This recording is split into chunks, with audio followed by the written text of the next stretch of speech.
Hello everyone, আসসালামু আলাইকুম। সবাই কেমন আছো? আমি মোটামুটি ভালো। আরেকটা নিউ ভিডিওতে তোমাদের সবাইকে ওয়েলকাম করতেছি। রাজশাহী থেকে আসার সময় রাত্রে ট্রেনে উঠছিলাম, ঢাকায় এসে পৌঁছাইছিলাম সকালে। এবার কোনো ট্রেনে টিকিট পাচ্ছিলাম না। আমরা যখনই রাজশাহী থেকে ঢাকায় আসি বেশিরভাগই সিল্ক সিটির ট্রেনের এসিতে আসা হয়। এবারও এসিতেই আসছিলাম, কিন্তু অন্য কোনো ট্রেনে। ঢাকায় পৌঁছানোর পর আব্বুদের অফিসিয়াল গেস্ট হাউসে যাচ্ছিলাম, কারণ আমরা ঢাকায় আসলে কখনো কোনো আত্মীয়দের বাসায় থাকি না। আব্বুর অফিসিয়াল গেস্ট হাউসেই ওঠা হয়। গেস্ট হাউসে আসার পরে আঙ্কেলরা আমাদের দুপুরের খাবার দিয়েছিল। খাবারে ছিল সাদা ভাত, বড় মাছ বেগুন দিয়ে রান্না, লাউ এবং ডাল। ফ্রেশ হয়ে দুপুরের খাবার খেতে বসে পড়লাম। আমি প্লেটে খাবার উঠায় নিচ্ছিলাম। আর ঢাকাতে কেন আসছি সেটা তোমাদের সাথে শেয়ার করি। আমি তো সবসময় অসুস্থ থাকি। ছোটবেলায় কখনো অসুস্থ থাকতাম না, কিন্তু বড় হবার পরে অনেক ধরনের জটিল সমস্যা বাসা বেঁধেছে। শুধু যে আমার সমস্যা তা না, আমার এবং আম্মুর সবসময় সমস্যা লেগেই থাকে। সমস্যা কখনো পিছু ছাড়ে না। চিকিৎসার জন্য ইন্ডিয়ার চেন্নাই, ভেলোর, কলকাতা, রাজশাহী, ঢাকা, খুলনা, যশোর, কুষ্টিয়া বিভিন্ন জায়গায় যেতে হয়। যে যেখান থেকে ভালো ডক্টরে খোঁজ দেয় সেখানেই যাওয়া পড়ে।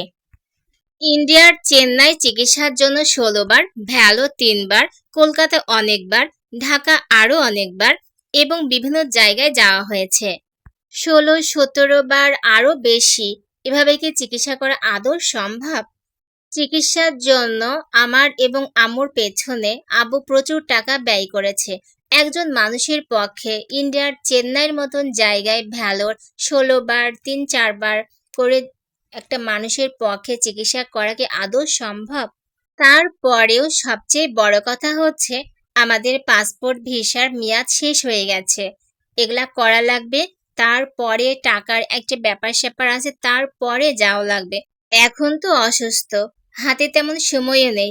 কোথাও না কোথাও চিকিৎসা তো করাই লাগবে। শরীরে বিভিন্ন সমস্যা, আর এই সমস্যাগুলা ইন্ডিয়া চেন্নাই ভ্যালোর অনেকবার দেখানো হয়েছে। সমস্যার সমাধানও মিলেছে। এখন যে সমস্যাটা নিয়ে আমি বেশি কষ্ট পাচ্ছি, এটা ইন্ডিয়া চিকিৎসা করেছি, আরো কয়েকবার হয়তো যাওয়া লাগতো, তাই সমাধান পাচ্ছি না। রাজশাহীতেও বহু ডক্টর দেখানো হয়েছে, কিন্তু সমাধান পাচ্ছি না। এই সমস্যাটা নিয়ে আমি ঢাকাতে কয়েকবার এসেছি, এখন পর্যন্ত এসেই যাচ্ছি। ঢাকায় এসে দুপুরে খাওয়া দাওয়া শেষ করে একটু ঘুমিয়েছিলাম। ঘুম থেকে উঠে সিম্পল ভাবে রেডি হয়ে নিলাম ডক্টরের কাছে যাওয়ার জন্য। এই তো আমার লাস্ট লুকিং এইটা। এখন আমি লিফটে অপেক্ষা করতেছি নিচে নামার জন্য।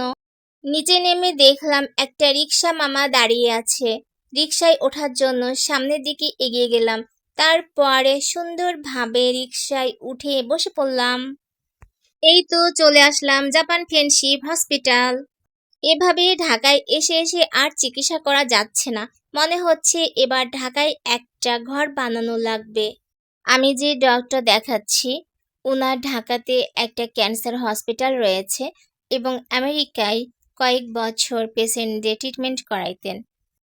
ডক্টর দেখানো শেষ করে হসপিটালের নিচের ফার্মেসি থেকে মেডিসিন নিলাম, তারপরে একটু নাস্তা করতে চলে আসছিলাম। গেস্ট হাউসে দুপুরে খাবারটা আমার খেতে তেমন ভালো লাগেনি। নান গ্রিল খেতে আমার ভালো লাগে, তাই নিয়েছিলাম। আর আগেও অনেক কিছু খাওয়া হয়েছিল, সবটুকু খেতে পারছিলাম না, তাই কিছু রেখে দিয়েছিলাম। তারপরে খাওয়া দাওয়া শেষ করে রুমে ফিরতেছিলাম। আজকে আমার ভিডিওটা এই পর্যন্তই। সবাই ভালো থেকো, সুস্থ থেকো, বাই, টেক কেয়ার।